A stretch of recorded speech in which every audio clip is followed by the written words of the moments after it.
Chapter 55 is going to focus on ecosystems and restoration ecology. You see two examples of ecosystems here.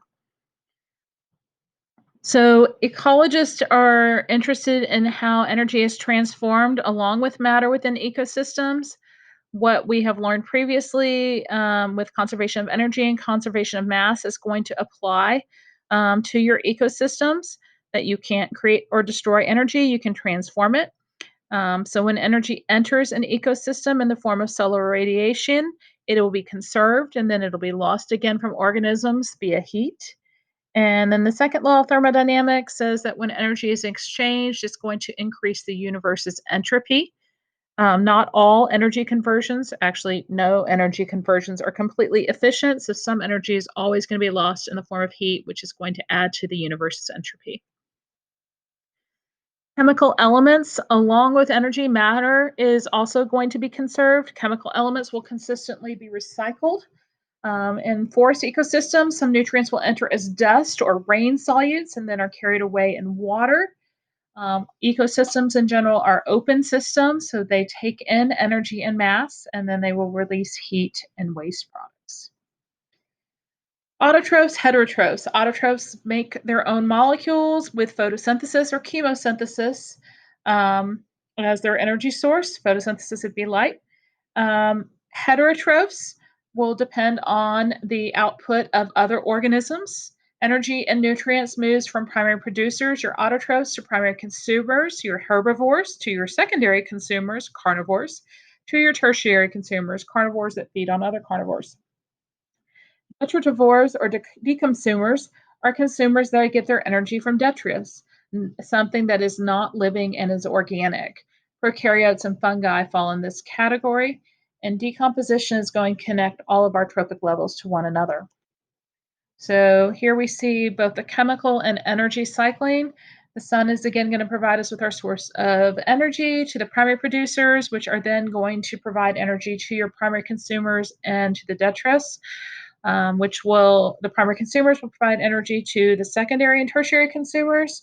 The detritus will provide energy to microorganisms and other detrivores, which will then provide energy to secondary and tertiary consumers. We can see that those two, the detritus and the microorganisms, can work back and forth. And that in the case of the producers and the consumers, they're always releasing heat. We can see with the blue lines how the chemicals are being cycled through, that you can have chemical cycling from primary producers to primary consumers to the detritus, all the way around to other primary producers. The primary consumers can help cycle chemicals to the primary producers as well as to the detritus. The detritus can recycle it to the primary producers as well as to the microorganisms, and they can do it back to the detritus. And then the secondary, tertiary consumers can provide chemicals to the primary producers and to the detritus after they get their chemicals from their primary consumers or other microorganisms. Excuse me. So energy will play a key role in controlling primary production. There are other factors that will play a role as well. Primary production is typically determined by light energy, the amount that is converted to chemical energy by autotrophs. There are some ecosystems where chemoautotrophs are going to act as your primary producers. How much photosynthetic production takes place is going to determine the energy budget for your ecosystem. The amount of solar radiation that reaches the Earth's surface is also going to play a role in impacting this. Not all of the solar energy is able to strike photosynthetic organisms, and even that strikes them may not actually be at a wavelength where they can use that energy when we talked about with photosynthesis to excite your cytoplasms and the light reactions. Total primary production is your gross primary product, or sorry, not your. Yeah, it was cytochromes. I'm going to stop talking. All right. Total primary production is known as the ecosystem's gross primary production, GPP. This is when chemical energy is being converted from photosynthesis over a period of time. Net primary production, NPP, will be your GPP minus the energy the primary producers use to go through respiration. So this is the energy that is only available to the consumers. Standing crop will be all of the biomass that is available from the photosynthetic autotrophs at a period of time. Your ecosystems throughout Earth will vary in their NPP and in their contribution to it, globally speaking. Biomes that are going to have more productive ecosystems per unit area are your tropical rainforest, your estuaries, your coral reefs. Your marine ecosystems typically are not very productive, but they do contribute quite a lot to primary production because of their sheer volume. The net ecosystem production, the NEP, is your total biomass accumulation over a period of time. That would be your gross primary production minus the respiration of all the organisms that are present in your ecosystem. And that is estimated looking at the flux of CO2 and O2 that is present. And so there you can kind of see net primary production throughout our planet. In aquatic ecosystems, light and nutrients are going to control the primary production. Light is only able to enter through the photic zone, or the depth of it is going to have a pretty big impact on that zone. Nutrients are also going to have an impact. They're actually going to have a greater impact in various regions of oceans as well as lakes. Nutrients, a limiting nutrient is an element that has to be present in greater amounts to increase production for a certain area. Nitrogen and phosphorus are ones that will have impacts on marine production. So this is just going through an example of how iron amounts were limiting primary production off of Long Island, New York. We have also seen that adding large amounts of nutrients can have some negative impacts on the ecosystems that are present. Eutrophication is when you have so much nutrients being added that you displace oxygen, and that will kill off quite a few species. Phosphorus can also have an impact. It will limit your cyanobacterial growth, and that is part of the reason we use now phosphate-free detergents.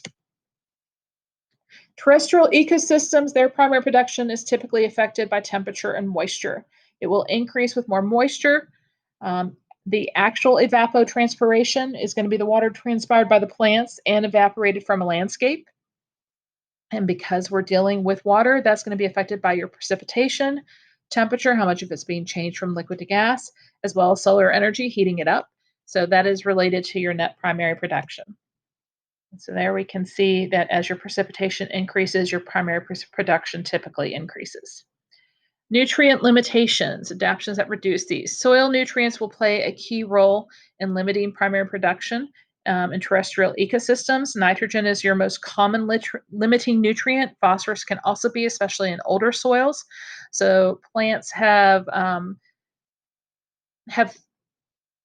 undergone various adaptations to help to access these nutrients, either by forming relationships, mutualistic relationships, by physical changes, or by actually producing enzymes that help to increase those nutrients. Energy transfer is definitely not super duper efficient. Secondary production within an ecosystem is the amount of energy in food that gets converted to new biomass over a period of time. When a caterpillar feeds on a leaf, we're going to see that the leaf might have a certain amount of energy, but only a certain amount of it, 1/6 of it actually is going to stay in the caterpillar, which then could be used for secondary production. And so an organism's production efficiency is the energy that was stored in the food that did not get used for respiration. So here we have the plant material that the caterpillar is eating, about 200 joules of energy. It uses 67 joules for cellular respiration. Again, it's an approximate amount. It's going to release 100 joules in the form of feces, and then 33 joules will be left over. That will be the caterpillar growing. So that's what's going to be available for secondary production. Birds and mammals have very low production efficiencies because of endothermy. Fishes have much greater production efficiencies, about 10%, but insects and microorganisms are the big winners, 40% or more. Trophic efficiency, percent of production transferred. from between trophic levels. It's typically about 10%. It can go anywhere from 5 to 20%, and it gets multiplied over a food chain's length. Approximately 0.1% of chemical energy that is fixed by photosynthesis actually gets to that tertiary consumer. So when we look at these production pyramids, we're going to see they're going to be inverted. Um, that as we go through a biomass pyramid, we're going to see that the greater the biomass as we move up it, we're going to see the energy amounts are going to diminish.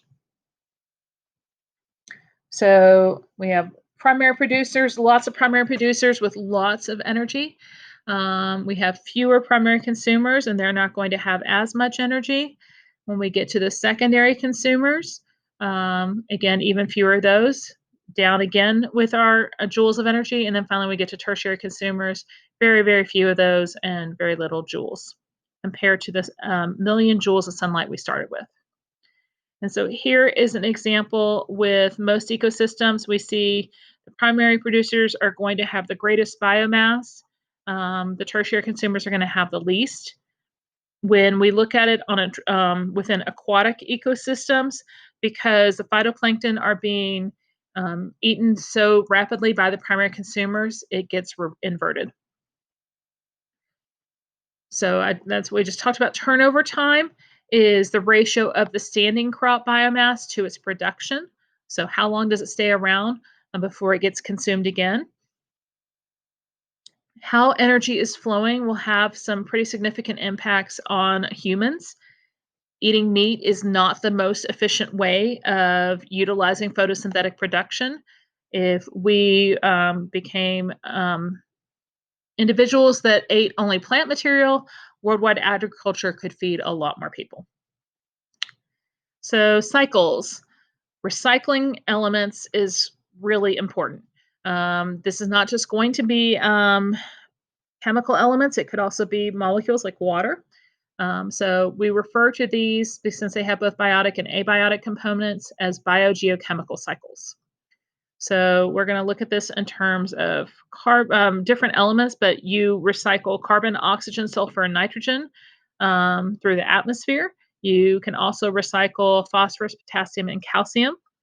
They are going to cycle more in terrestrial systems, locally speaking, but more broadly when we're dealing with aquatic ones. So we're going to see where we get the sources of these elements and then what processes they go through to be recycled. And they will cycle between both organic and inorganic reservoirs. So here we've got 4 different reservoirs. We see the first one's organic materials that are available. As a result of fossilization, they are no longer available. But if those materials are burned, then they become available again. If the materials that were available are used to form sedimentary rock, they are no longer available. But if those materials are broken down through weathering erosion, then they can be made available again. And once we have those materials available, we actually can go back and forth between reservoirs of organic and inorganic materials that are available through photosynthesis, assimilation, going from inorganic to organic, and from respiration, decomposition, and excretion, going from organic to inorganic.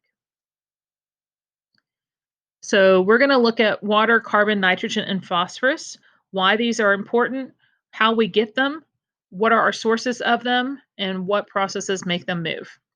So water is needed by everybody. Water is typically found in liquid state. 97% of the water present in our biosphere is found in the ocean. It moves through various processes: evaporation, transpiration, condensation, precipitation, surface and groundwater. Remember, water is making up the majority of our cells. It's what's making up our interstitial fluid. We need water. Carbon cycle. Carbon is part of all of our macromolecules. So all those organic molecules that are needed by organisms. Photosynthetic organisms will take CO2 and convert it into carbon molecules that then can be used by heterotrophs. Carbon reservoirs are your fossil fuels, soil, sediments, ocean solutes, plants, animals, biomass, atmosphere, sedimentary rocks. CO2 can be taken up and released through both photosynthesis and respiration. Volcanoes, the burning of fossil fuels, not always necessarily positively, will add CO2 to your atmosphere. Nitrogen cycle. We need nitrogen for our amino acids and for our nucleic acids. So the main reservoir for nitrogen will be the atmosphere. That nitrogen has to be fixed for plants to take it up into ammonium or nitrate. That's usually done through bacteria. Organic nitrogen gets broken down to ammonium through ammonification, and ammonium gets decomposed to nitrate by nitrification. Then, if it goes through denitrification, nitrate can be turned back into nitrogen. Phosphorus. Phosphorus, remember, is part of the nucleic acids. It's also found in our phospholipids and in our key energy molecule, ATP. Phosphate is going to be the most important form, inorganically speaking, of phosphorus that we have available. Our reservoirs are in sedimentary rocks that are aquatic based, oceans, organisms. It will bind with soil particles, so its movement tends to be pretty localized. Decomposers, detrivores, will also help significantly with chemical cycling. The rates at which nutrients are going to cycle will vary depending on how decomposition is occurring and the rates of which it's happening. Those rates are dependent on temperature, moisture, and nutrient availability. If you have very rapid decomposition, you're going to have lower levels of nutrients present in your soil because those nutrients are going to be tied up in other living organisms. Cold and wet ecosystems are going to be able to store undecomposed organic material. Their decomposition rates are pretty low, so they'll have larger amounts of that. And it's going to be slower in areas that are muddy and anaerobic. So here is an example of why nutrient cycling is so important. Hubbard Brook Experimental Forest. They constructed a dam, the research team did, to look at water and mineral loss. They were able to determine kind of the how the precipitation was leaving, and then they cut down trees in one part and sprayed that particular valley with herbicides to see what that did. So artificial changes, how those impacted nutrient cycling. Water losses were significantly greater in the deforested area, and nutrient loss was much greater. So human activity can have a very significant impact on ecosystems. Restoration ecologists, their goal is to try to take degraded ecosystems, perhaps ones that humans have negatively impacted, and try to get them back to a more natural state.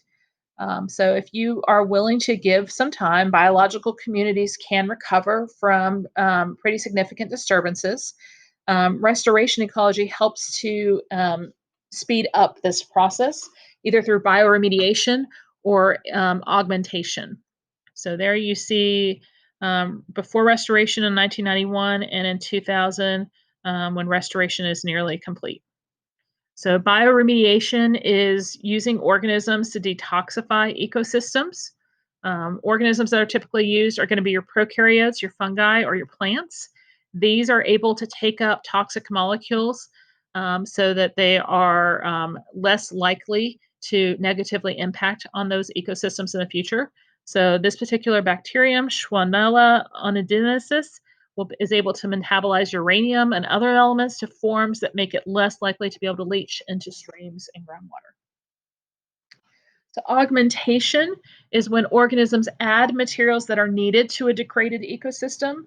So nitrogen fixing plants can help to increase nitrogen that is needed for cycling to continue, or adding fungi that are able to help plants get nutrients that are needed from the soil. So restoration projects are taking place throughout the world, and there are lots of different approaches to them, and it will depend on what the needs are of those particular communities as to how those take place.